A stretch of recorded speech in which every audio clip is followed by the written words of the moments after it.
যদি আপনার কাছে অনেক বড় বড় সার্টিফিকেট থাকে কিন্তু মনের মধ্যে অহংকার থাকে, আপনার মনের মধ্যে নূর আসবে না। যদি আসতো তাহলে ইবলিসের মনে আসতো।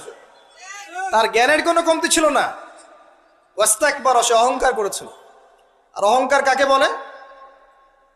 মাতারুন নাস, মাতারুল হক ওয়া গামতুন নাস, সত্যকে প্রত্যাখ্যান করা এবং অন্যদেরকে ছোট করা, আন্ডারএস্টিমেট করা।